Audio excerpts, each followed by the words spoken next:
Roman history tells us Emperor Caligula failed.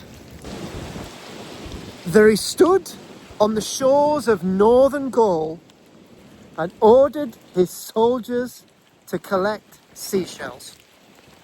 But archaeology tells a different story, one that may lead to the shores of Britain.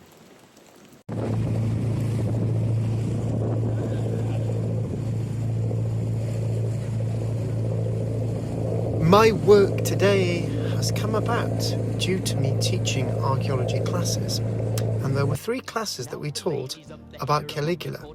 Did Caligula invade Britain 3 whole years before Emperor Claudius? Thank you, Margaret, for digging up Dave Wood's theory about coracles being the very items that Caligula's troops captured from East Anglia. My name is Karl-James Langford.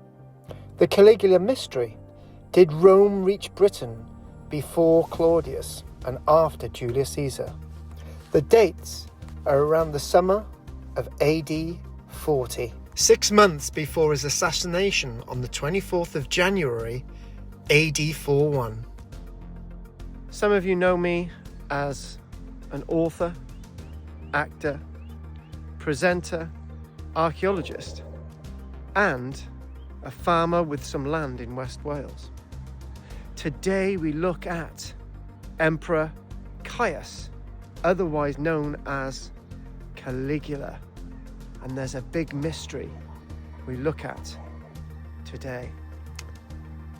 Gaius or Caius was the son of Germanicus. Now Germanicus may have been an emperor in time, but he was assassinated in AD 19 when Caligula was just around the age of 7. Now, Caligula is not the name that Gaius liked to be called. It was a name fondly given to him because it was a mascot of his father's soldiers. But then it meant little boot or little boots. Because Gaius went to war with his father. So all those early years, he witnessed his father in battle. So you could say that in AD 19, Caligula was traumatized. But it cannot be discounted that for the next few years, Caligula would have been aware of military, fighting, and soldiery. He became emperor at the age of 24, after the reign of Tiberius. Now, by AD 39, it's a bit of a potted history. Caligula raised a legion, and the legion would be the Legio 22nd Primigenia, which Caligula raised at Mogontiacum, modern-day Mainz in Germania. This was a man, Caligula, who was aware of the importance of the legionary. So raising his own legion, the Legio 22nd, is an important thing that historians miss out in the history. The 22nd Primigenia Legion lasted for many years after the assassination of their mascot, their emperor, Caligula. There's a uniqueness in this video. I cannot find a single piece of work where anyone discusses what I've discussed today. And I'm going to say it. I believe Little Boots, the Roman Emperor Caius, the Roman Emperor Caligula, was in fact a military genius. This is a man who's been so discredited in history that all the accounts that were written about him in his lifetime, even by his own sister, were erased. The only 2 historians who completely discredit him, Suetonius and Dio Cassius, write decades and decades after the death of this emperor. This video has been months in the planning. Teaching, help from Margaret, help from my students, footage from Henry. And I'm hoping that people will subscribe, join my channel, they will support me, and if they want to take part with my online classes, then that would be absolutely brilliant to have you on board. Oh, don't forget, my books, one in particular, Romans in South Wales, is still available on eBay and Etsy. So I tell you what, let's have a little look at the archaeological evidence. Now, when we look at France, Boulogne, there's known as Caligula's lighthouse, a massive, overpowering lighthouse, which is probably built around AD 39 under the command of Caligula. Caligula built amazing works across the Roman Empire, but particularly northern coastline, facing towards Great Britain. Now, the one thing about this massive tower at Boulogne, it was powerful. It was a powerful symbol of Caligula's prestige, powerful symbol of Caligula's imperialship.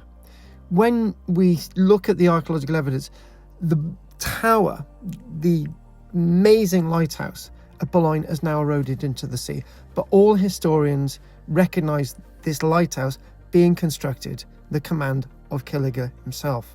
Now, the images that are also here, the tower showing is the one at Dover. Now, the tower at Dover was not built in the reign of Caligula. It was built many years later in Britain. The tower at Boulogne was much bigger than the one at Dover. In fact, there's two at Dover, Dover Castle. That's a piece of archaeological evidence that cannot be ignored. Why was he building this amazing lighthouse at Boulogne? AD 40. Let's look at more evidence associated with the Caligula. There's an existing harbour, there's an existing fort at Velsen, near Amsterdam. This is the Netherlands. And this is re-established. It's made much bigger under the orders of Caligula.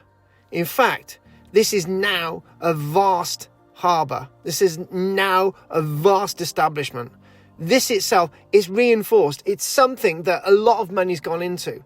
Caligula means business. According to the archaeological evidence, this is a site that we see a build-up of troops. Now, where are these troops going? That is something under the command of Caligula. This is not a lunatic. This is not a lunatic who's commanding his troops to collect shells off the beach. This is somebody who is going somewhere, and this is now the summer of AD 40. His army's waiting to go over to Britain, and the archaeological evidence is at Velsen. What's next? And this is the most important part. Caligula did invade Britain, except history gave all the credit to Claudius. The whole point of this is just to see that history lies. There's a narrative told by people who are the victors, who write the history. David Wood's conche theory is very sound. Suetonius, Cassius Dio were in fact talking about coracles. Now, coracles are not ocean going. You're not going to get them into the North Sea and get far. So the fact of the matter is, to capture foreign vessels, you're going to need to go over to Britain, to the fens of Britain, East Anglia. That's the point. That's my true belief, that maybe one vessel or two vessels under the command of Caligula managed to get over to East Anglia. As proof, they actually got here, they collected coracles, got back over to Velsen, and that's history as it is. However, we've got a little bit more evidence than that. So let's go to the last point. But you have two questions. The question is, look, Velsen to East Anglia, it's a long way to go. However, people have examined this, and I've got people in my classes who have been out at sea, various roles, and they've agreed that travelling from Velsen to East Anglia might be better than the race and the choppy currents when you look at the Straits of Dover. That's that. The next point is, if you're sending one or two vessels from Velsen to East Anglia, that's not an invasion. Unfortunately, when you look at Julius Caesar, his 3 invasions, 1 failed, and when you've got 55 and 54 BC, it said that Julius Caesar invaded Britain. Well, the history books tell us that. But he got away with it, apparently invaded. But in both occasions, 55, 54, he came, he saw, he conquered, and he come back. But in his books, he conquered Britain. The fact of the matter is, we don't diss Julius Caesar. We don't diss him, right? Father of the Roman Empire, blah, blah, blah. But the fact of the matter is, I'm champion Caligula. So if he sent 1 or 2 vessels over for a few days, a few weeks, they came back, there was nothing in the fens for them to conquer, basically. It's nothing but sedge grass and endless sort of mud and whatever. And the only way to prove that they've actually been over to Britain is the one thing that they can bring back is coracles. Now, back to this final point. This video has been way too long. However, it's the numismatic evidence. Now, when you look at the coins of Caligula being found in Britain, the majority of them are being found in East Anglia, not in Kent. Now, an emperor like Caligula would have had his coins withdrawn straight away. He was a disgraced emperor and his coins would have been melted down. However, the ones in East Anglia are fairly mint. How had they got there? How are they well spread across East Anglia? The only answer could be is that they were taken there in the reign of Caius himself. Now that's a stark reminder that evidence does tell a remarkable story. What I tell my students. So I teach archaeology, the evidence is in the archaeology, and that does not lie. Thank you very much. If you've got this far and to the end, I really appreciate your support. Don't forget to subscribe, don't forget to like, don't forget to join my channel. It's £1.99 a month. And if you want to join my live classes on a Tuesday and Wednesday, comment down below. And finally, there's more to this story. I haven't included all the evidence. And if you'd like me to put that as a video too, which will be a lot shorter than this, then please comment down below. Really appreciate your support. Thank you very much. Goodbye.